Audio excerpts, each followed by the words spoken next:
मुझे लगता है कि साई सुदर्शन उस ट्रिप पे तो जरूर होंगे। अब जब टीम अनाउंस होगी तो उसमें देखने योग्य होगा कि कौन कौन से ओपनर पिक हुए हैं। क्या रोहित शर्मा बतौर कप्तान जा रहे हैं, नहीं जा रहे हैं, क्योंकि अगर रोहित हैं तो रोहित के साथ यशस्वी ही ओपन करने वाले हैं। फिर तो केएल राहुल के लिए भी वहां जगह जो है वो ढूंढनी पड़ती है और शुभमन गिल के लिए फिर जगह बनाना मुश्किल हो जाता है।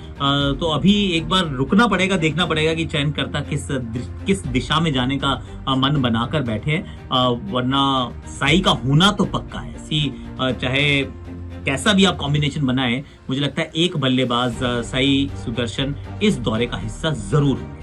राजस्थान मेरे विचार में जो ऑप्शन टेबल पे काम कर रहे थे वो उतना अच्छे से हुआ नहीं। जब उन्होंने मन बना लिया था कि हम अपने सारे बॉलिंग डिपार्टमेंट को छोड़ना चाहते हैं बारिंग संदीप शर्मा, तो फिर बहुत ज्यादा फोकस होना चाहिए था कि अब हम बहुत जबरदस्त गेंदबाजी को एकत्रित कर पाएंगे। थोड़ा सा उन्होंने दांव खेला था कि युवा भारतीय बल्लेबाजों का कोर प्लस सिमरन हेटमायर।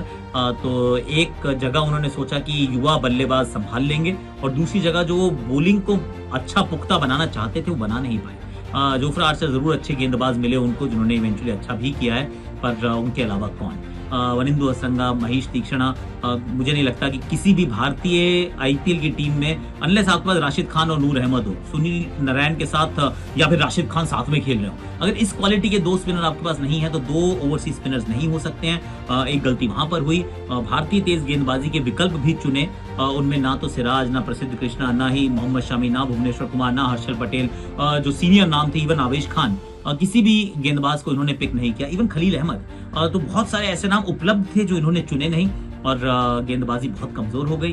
और जो भारतीय बल्लेबाजी के ऊपर भरोसा जताया था, they didn't really stand up and deliver। तो समस्याएं तो बहुत सारी थी जो ऑक्शन में थोड़ी सी साफ भी हो गई थी। देखिए, मुझे लगता है कि आईपीएल के सीजन का लंबा होना ये एक सच्चाई है।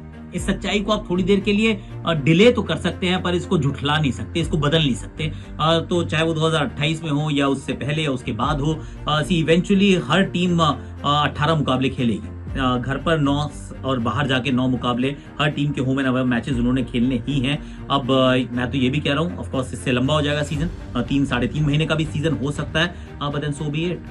ये एक सच्चाई है, क्योंकि इसी के साथ साथ अगर आप बायलैटरल क्रिकेट को देखते हैं, व्हाइट बॉल बायलैटरल क्रिकेट को देखते हैं, उसमें कहीं दमखम बचा नहीं है। उतनी ज्यादा उसमें ना रोमांच है, ना रुचि है, ना उसके लिए कोई बहुत ज्यादा ग्रेटिफिकेशन है। तो ये आने वाला समय ये फ्रेंचाइज क्रिकेट का ही होने वाला है। और मैं तो बिल्कुल हैरान नहीं हूंगा कि एक दिन बीसीसीआई शायद ये भी डिसाइड करे कि एक नहीं 2 एडिशन होंगे आईपीएल के एक साल में। एक हम खेलेंगे मार्च से लेकर मई तक और दूसरा हम खेलेंगे छोटा एडिशन अक्टूबर के महीने में या नवंबर के महीने में, 1 महीने के लिए। तो वो वाली विंडो भी आएगी। तो सच यही है, सही है या गलत है वो समय बताएगा। बिल्कुल हो सकता है, क्योंकि इस समय जो रीजनल टेंशन्स हैं उसमें मतलब कोशिश पड़ोसी देश शायद ये कर सकते थे कि अगर आग लगी है कहीं तो पानी का काम करें, पर अभी बांग्लादेश से ऑफिशियल स्टेटमेंट्स नहीं थी, ऑफिशियल उनका कोई स्टांस नहीं था, पर कहीं से एक हवा तो आई थी जिसमें मतलब आग में घी डालने का काम कर रहे थे। तो आने वाला समय एक्चुअली मुझे लगता है बहुत टर्बुलेंट है विद रिगार्ड्स टू कि जो